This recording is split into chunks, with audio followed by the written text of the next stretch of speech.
Common eligibility test CET कल व परसों होने जा रहा है, लेकिन सरकार की कुव्यवस्था, कुप्रबंधन के कारण मुझे लग नहीं रहा कि इसमें सभी अभ्यर्थी बैठ पाएंगे, पेपर दे पाएंगे। पहली बात तो एडमिट कार्ड बहुत से अभ्यर्थियों के डाउनलोड नहीं हो रहे हैं। बहुत सारे अभ्यर्थियों ने फीस भर रखी है, फीस पे कर रखी है, लेकिन उनके एडमिट कार्ड डाउनलोड नहीं हो रहे हैं। उसके ऊपर कहा जा रहा है कि चेयरमैन साहब ने कहा है कि ऐसे जितने भी अभ्यर्थी हैं उनका 7 तारीख को एग्जाम लिया जा सकता है। मैं चेयरमैन साहब से पूछना चाहती हूँ कि 7 तारीख को आप अलग से ऐसा क्या कर देंगे जो आज 3 या 4 तारीख को नहीं हो पाया। कल भी तो आपके दफ्तर के बाहर इतने सारे HSSC के जो दफ्तर के बाहर अभ्यर्थी खड़े थे, कल भी उनकी सुनवाई हो सकती थी, लेकिन किसी अधिकारी या कर्मचारी ने उनकी नहीं सुनी। फीस पेड है, सब कुछ पेड है। आपके सॉफ्टवेयर की कमी की वजह से, आपकी साइड से टेक्निकल एरर्स की वजह से ये अभ्यर्थी पेपर ना दे पाए, कितनी बड़ी बात है। दूसरी चीज, अखबार में लिखा आता है कि जो भी अभ्यर्थी टेक्निकल एरर की वजह से एग्जाम नहीं दे पाएंगे वो सेंटर पर जाकर प्रोविजनल एडमिट कार्ड लेकर बैठ सकते हैं। तो यह कितनी मतलब बेवकूफाना बात है, लैक ऑफ कॉमन सेंस, कि जब उनका एडमिट कार्ड ही डाउनलोड हो जाता तो प्रोविजनल एडमिट कार्ड की जरूरत क्या होती। और जब उनको पता ही नहीं कहीं से भी कि उनका सेंटर कौन सा है, क्योंकि एडमिट कार्ड तो डाउनलोड हो ही नहीं रहा है, तो कौन से सेंटर पर जाकर वो प्रोविजनल एडमिट कार्ड निकलवाए, ये हमें बता दे सरकार, ये हमें बता दे HSSC।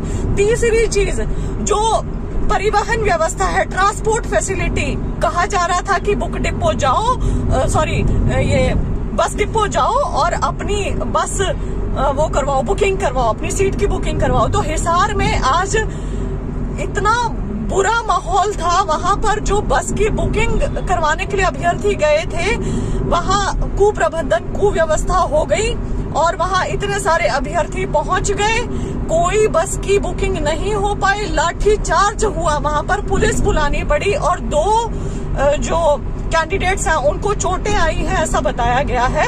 और वहां पर first come first serve basis कर दिया है, मतलब कि जो कल पहले आएगा उसको बस की सीट मिल जाएगी, उसको तो बस पहुंचा देगी उसके गंतव्य तक, जो नहीं आ पाएगा उसका क्या होगा। तो ऐसे में कैसे ये अभ्यर्थी पहुंचेंगे, कैसे अपने स्थान पर जाकर सीईटी का एग्जाम लिख पाएंगे, और कैसे महिला कैंडिडेट्स हैं वो जा पाएंगी। महिला कैंडिडेट्स का क्या होगा। आपका ना एग्जामिनेशन का आखिरी मोमेंट तक पता चला कि कब करवा रहे हो, ऑफिशियल नोटिफिकेशन आपका इतनी लेट आता है, उसके बाद एडमिट कार्ड आपसे जारी नहीं हो पा रहे हैं ढंग से, किसी के 2-2 हो रहे हैं, किसी के 3-3 हो रहे हैं, इतनी उसमें गलतियां हैं, किसी की फीस पे नहीं है उसका आप करवा पा रहे हो, जिसकी फीस पेड है उसको आप नहीं करवा पा रहे हो, उसके बाद ट्रांसपोर्ट फैसिलिटी नहीं है आपके पास, बच्चों के ऊपर आप लाठीचार्ज करवाते हो, और कल का कोई भरोसा नहीं है कि ढंग से पहुंच भी पाएंगे कि नहीं पहुंच पाएंगे। क्या कर रहे हो आप? युवाओं का मानसिक शोषण, इसको कहते हैं एग्जाम लेना। यही इलेक्शन हो, रैली हो, सारी व्यवस्थाएं हो जाएगी, प्राइवेट तक बसें चल जाएगी, सब कुछ आप कर लोगे, लेकिन यही अब बच्चों को पेपर देना, गरीब बेरोजगार बच्चों को, उनकी तो कोई जिंदगी की वैल्यू ही नहीं है, उनके टाइम की वैल्यू नहीं है, उनकी किसी चीज की कीमत ही नहीं है, आपको पता नहीं है, कुछ भी अपनी तरफ से थ्योरीज बना रहे हैं कि 7 तारीख को ले लेंगे। वेयर इज ऑफिशियल कम्युनिकेशन कि जो भी अभ्यर्थियों के साथ आपने टेक्निकल एरर किया है उनका आप एग्जामिनेशन 7 तारीख को लेंगे। ऑफिशियल कम्युनिकेशन नहीं है, बस किसी न्यूज चैनल के माध्यम से एक बार वर्बली बोल दिया और हो गया। सीरियसली ये तरीके नहीं होते हैं। हरियाणा सरकार जो आप कर रहे हैं, एक तो एग्जाम इतने सारे कैंसिल करके ये सीईटी लिया जा रहा है, और लिया कैसे जा रहा है, बेहद शर्मनाक।